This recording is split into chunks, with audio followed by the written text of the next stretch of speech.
Assalamualaikum, salam Malaysia Madani.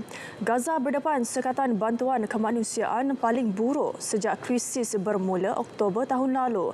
Meskipun terdapat keperluan mendesak untuk meningkatkan jumlah bantuan, namun akses terhadapnya semakin teruk.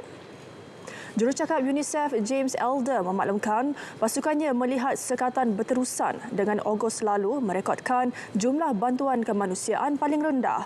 Manakala pada bulan ini, utara Gaza tidak menerima sebarang bantuan makanan. James turut memberitahu keadaan kanak-kanak di wilayah itu menjadi semakin buruk. Ini selepas Israel terus meningkatkan operasi dan serangan di wilayah terkepung itu menyebabkan ratusan ribu penduduk terperangkap. Dalam perkembangan berkaitan, angka korban akibat kekejaman Israel terus meningkat. Di Palestin, 42,344 orang terbunuh setakat Selasa dengan pertambahan 55 korban dalam tempoh 24 jam. Pihak berkuasa kesihatan di Gaza memaklumkan penduduk wilayah itu yang cedera pula melebihi 99,000 orang. Angka korban serta mereka yang cedera sebahagian besarnya adalah wanita dan kanak-kanak.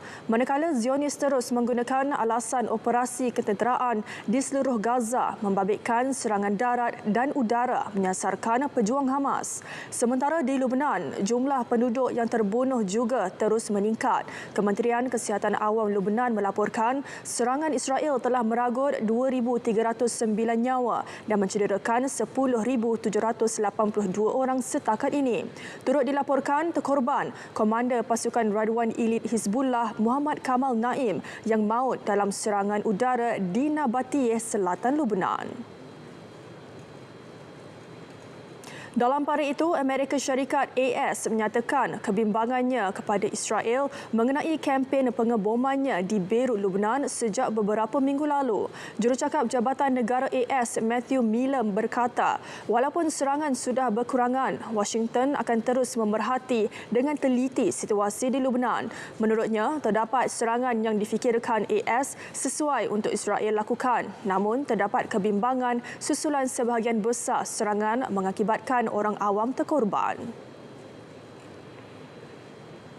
Dalam pada itu, hampir 50 ahli Parlimen Britain mengalu-alukan resolusi PBB pada 18 September yang menyeru Israel segera tamatkan kehadirannya yang tidak sah di wilayah Palestin yang diduduki OPT. Ahli Parlimen terlibat turut mendesak kerajaan negara itu menghentikan semua ekspor ketenteraan ke Israel.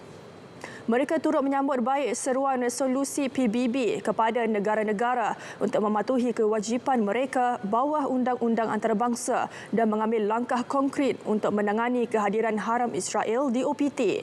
Setakat pagi Selasa, usul itu telah ditandatangani oleh 47 ahli parlimen. Ini termasuk daripada Parti Buruh, Parti Demokratik Sosial dan Buruh, Parti Liberal Demokrat, Parti Hijau, Parti Kebangsaan Scotland serta 12 ahli parlimen bebas. Salah seorang ahli parlimen yang membawa usul berkenaan, Imran Hussein berkata, ketika kekejaman di Gaza dan tebing barat berterusan, kerajaan United Kingdom mesti menyokong PBB pada saat penting ini.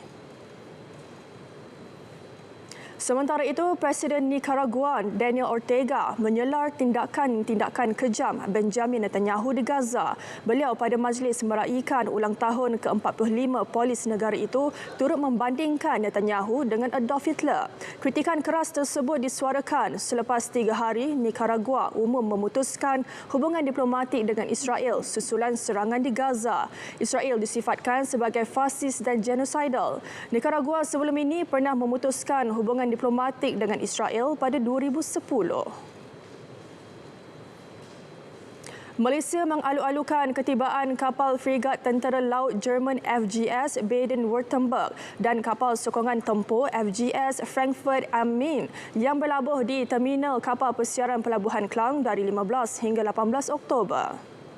Kedua-dua kapal tentera laut Jerman itu adalah sebahagian daripada Indo-Pacific Deployment 2024 IPD24 yang merupakan satu inisiatif ketenteraan yang melibatkan angkatan tentera laut dari negara seperti Jepun dan Jerman bertujuan meningkatkan kerjasama keselamatan di rantau Indo-Pasifik. Menurut kenyataan Wisma Putra, kunjungan kapal-kapal tersebut mengesahkan hubungan erat antara Malaysia dan Jerman yang telah menyaksikan pertukaran lawatan di peringkat tertinggi. Kapal Kapal-kapal tersebut dijadual berlepas pada 18 Oktober 2024 ke Laut Andaman dan seterusnya ke Lautan Hindi.